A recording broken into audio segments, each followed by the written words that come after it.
Well, I'm on the phone with Maine Maritime Academy men's head basketball coach, David Muchnick. And, Coach, tell us, first of all, how the exhibition game went last weekend, and you're getting ready for games to count for the first time this coming Saturday.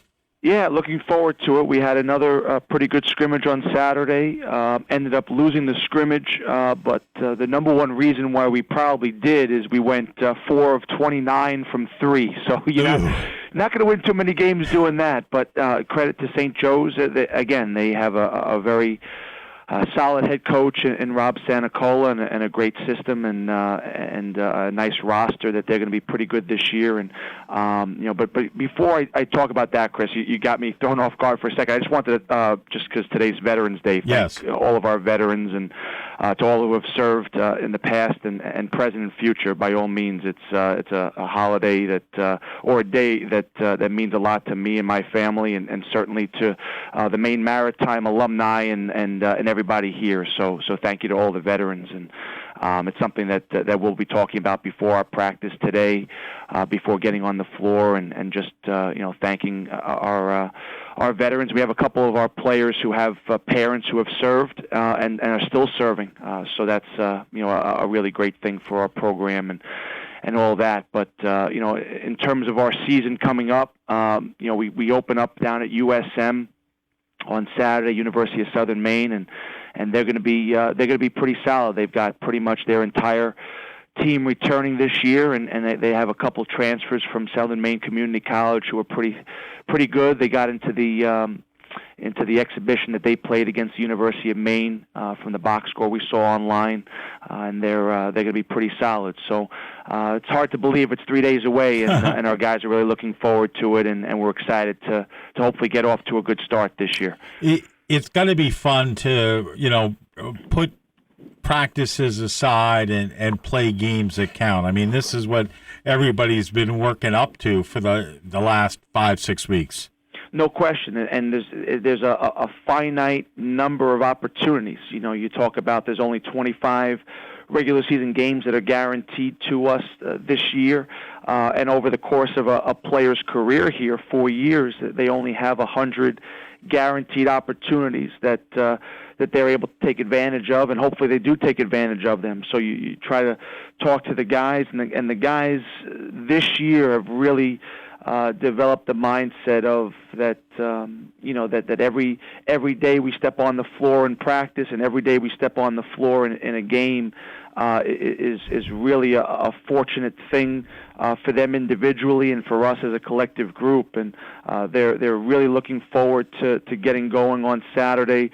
We're so much more prepared for success right now as we sit after practice number 21 last night than we were at this time last year. Our guys have really done a great job again in the off season and in the preseason, getting themselves ready individually, building their bodies up, getting ready for the physicality in our conference and the athleticism in our conference, and they're really a united bunch. It's a great thing to see. The number one thing we have going for our program right now is how close our guys are on and off the floor, and it really truly is a family that holds each other accountable too. I mean, it's not all sunshine and rainbows with our program, Chris. No. Every day, it's the guys hold each other accountable. The guys talk to each other.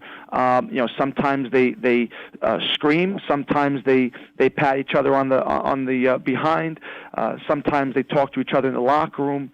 It's really a nice thing to see when you start to see leadership at the players' level, leadership inside the locker room take hold. And we did voting on captains a couple days ago, and we had 6 different guys that got at least one vote to be a captain this year, and that says a lot about leadership across the board at the players' level. We talk about sophomores, juniors, and seniors, and that's a nice thing to see as we continue to develop this program and hopefully move forward with some more success in the standings and win and loss column. So tell us, who are your captains this year?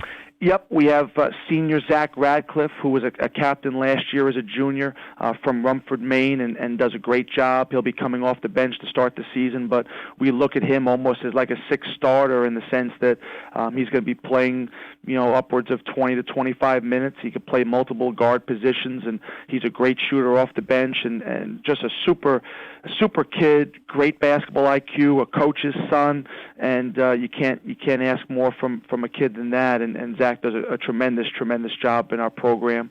Dylan Price, a junior who was a captain last year as a sophomore, which is a very rare thing for a college program to have, and he's done a great job of improving over the off season and preseason, and he's been probably our most consistent guy over the first two scrimmages leading up to Saturday's opener. And Tyler Gilson from Oceanside High School will be our third captain for us. He won our Best Teammate Award, the Joe Mulcahy Best Teammate Award last year, and he came off of an ACL injury that he sustained in the spring of his freshman year after the season, and so he didn't play the first half of the year. And when he came back healthy in the middle of January for us, that was a key component into us getting more competitive in our conference, and he was a nice stabilizing force in the middle for us. 6'7" post guy.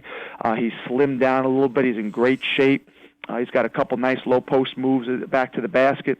Great rebounder, pretty good defender, and an excellent leader for us on and off the court. So those are our three leaders, our three captains, even though we have a couple other guys that really do a nice job in the leadership role in the locker room and on the floor. Tyler Thayer and Brendan Newcomb, in particular, as sophomores, two guys that led our team in minutes last year as freshmen, and will be starting for us at both guard positions this year on Saturday, and it's nice to see those guys as sophomores kind of develop a greater voice in the locker room and on the floor for us, especially with how much they play and how important they are to the success of our program. So, even though we have three captains by title, we definitely have some other guys that are capable of that leadership role and have done a nice job for us. I love the fact that you've got a captain that's a non-starter because,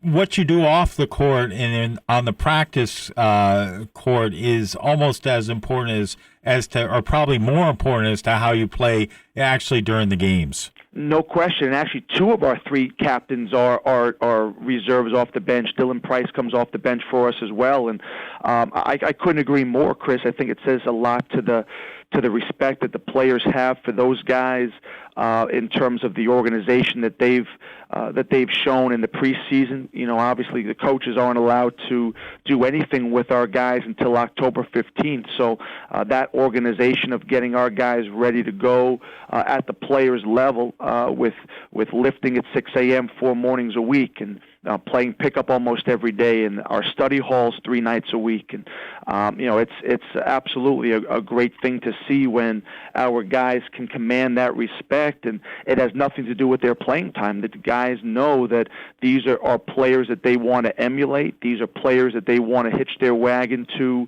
in terms of they're doing the right thing off the court, they're doing the right thing on the court, and they say the right things, but more importantly, they do the right things. And when you have guys in our program that are playing 30 to 35 minutes a game, who still are almost transfixed by the leadership from Dylan, from Zach, and from Tyler. Guys that, those are two guys that in Dylan and Zach that are coming off the bench for us. And Tyler Gilson, he knows he's not a 35-minute a game guy. Most big guys aren't. So that's those are three guys that will probably not lead our team in scoring this year. Will probably not lead our team in minutes played this year. But the respect that they have from their teammates is substantial. And again, as a coach, that's when you have the makings of a really nice program moving forward, is that the players at their level in the locker room can take the bull by the horns of certain problems, can get each other motivated for every practice and every game. And now as a coaching staff, now you're just coaching the X's and O's, and you're trying to help guide them and steer them in the right direction instead of yanking them by their collar, so to speak, and pulling them with you. You're really almost leading from behind and kind of nudging them forward and just kind of being that steady hand at the wheel with your senior leaders and your upperclassmen leaders. It's a great thing. We really are really excited for the progress we're making and the direction we're going in moving forward. All right, Coach. We look forward to chatting with you next week, seeing how this upcoming weekend has gone, and wish you the very best for the 2015-16 season. It's finally here. Yeah, thanks, Chris. It's hard to believe it's here so quickly, but we're certainly excited, and our guys are looking forward to Saturday down at the University of Southern Maine at 4 o'clock. If any people in Southern Maine want to come down, we'd love to have you guys. USM at 4 o'clock on Saturday. All right, Coach. Thanks very much. Take care, Chris. Thank you. Take care, Chris. Thank you.